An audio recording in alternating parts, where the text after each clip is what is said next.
vision.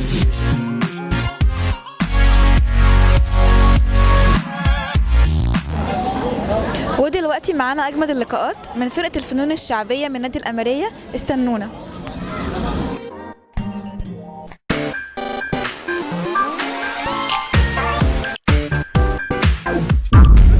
ودلوقتي معانا الدكتور نور السمان. بنرحب بحضرتك. اهلا بيك وبالساده المشاهدين. ميرسي حضرتك. احنا شفناك انت بتقدم العروض بحماس، حسيت انت يعني كنت حاضر معاهم كل البروفات، فكلمنا بقى على العروض اللي احنا شفناها الجميله دي، وكان دور حضرتك ايه معاهم؟ لا انا مش موضوع ان انا متحمس معاهم، انا المدرب المصمم والمخرج الاستعراضات، ومعايا طبعا نخبه كبيره من الاساتذه الراقصين، والاول مره في مركز شباب يحصل فيه طفره من المدربين والمصممين. يعني انا على سبيل المثال مش على سبيل الحصر، انا معايا المستشار الفني رأفت ابو حجر. رأفت ابو حجر ده سوليست فرقه رضا، مدرب فرقه رضا، ويمكن رجل الاوحد في مصر اللي هو لاعب العصايه. معايا الدكتور محمد رمضان. الدكتور محمد رمضان مدرب بتاع فرقه مركز ابداع الاميريه. معايا نخبه من الراقصين من المركز. اللي انتوا شفتوه النهارده دوت كانت مسابقه عن جنوب، اول حاجه للرقص الصعيدي. بعد كده عملنا رقصه مستوحاه من البيئه اللي انت عايشه حواليها، اللي هي بيئه القاهره، وهي رقصه العرقسوس. وبعد كده عملنا حاجه كده، انا بعمل حاجه بجربها بشوف مدى تقبل الناس ليها، اللي هي حاجه زي التعبير والتعبير الحركي.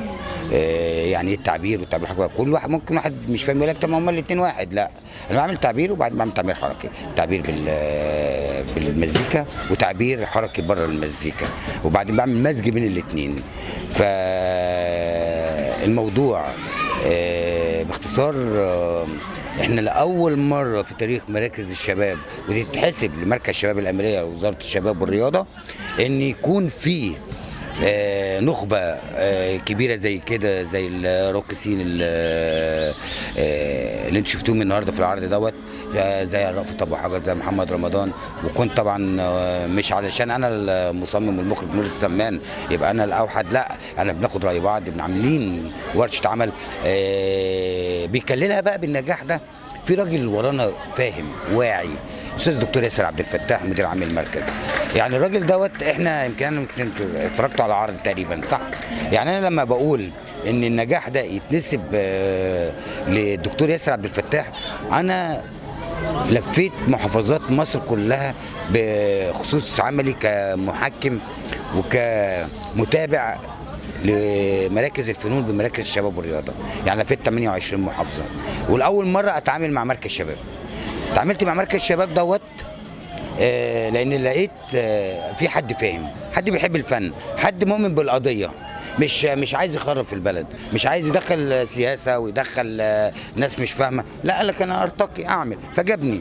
اول ما جيت وقعدت معاه وقلت له نعمل برنامج، قال لي امين. بعد كده قلت له انا عايز مساعدين. مفيش في مركز شباب حد بياخد ولا الاجر اللي انا باخده ولا بيبقى عنده مساعد. انا جبت اول حاجه الدكتور محمد رمضان. هو المشكله مش في الاجر، انا يعني شايفه من كلام حضرتك انك انت بتحب شغلك قوي، يعني انت بتتكلم برضه، شايفه انت بتتكلم بحماس، فده اللي خلانا نشوف العروض بالجمال ده، فمش مهم اي حاجه تانية. لا ربنا يخليكي، بس انا عايز انا برضه يعني علشان انتوا كرساله للناس القائمين على الاعمال الفنيه. ما بص حضرتك، انت النهارده سبب ايه انهيار الوسط الفني في المراكز الشباب؟ مفيش فنون شعبيه، مفيش مسرح، مفيش باليه مائي. ليه؟ لان كل واحد بيكتفي بحاجه، يقول لك بس لا لا لا, لا انا ما اقعد على الكرسي بتاعي 5 6 سنين ومش هعمل فن. بالظبط. انما لما يجيب مدرب واعي فاهم بيديله كويس، هيقدر ينتج اللي انت شفتيه النهارده. 80% من مراكز الشباب ما فيهاش فرقه فنون شعبيه، ولو في فرقه فنون شعبيه بتبقى فرقه زفه. احنا بقالنا كتير ما شفناش الفرقه والجمال ده برضو والمجهود اللي باين. انا خطفت حضرتك لفرقه رضا بس بشكل مصغر، واتمنى يكون العرض عجبكم، واهلا بيكم. كان رائع، وبشكر حضرتك على اللقاء الجميل ده. شكرا قوي يا جميل، ربنا يكرمك.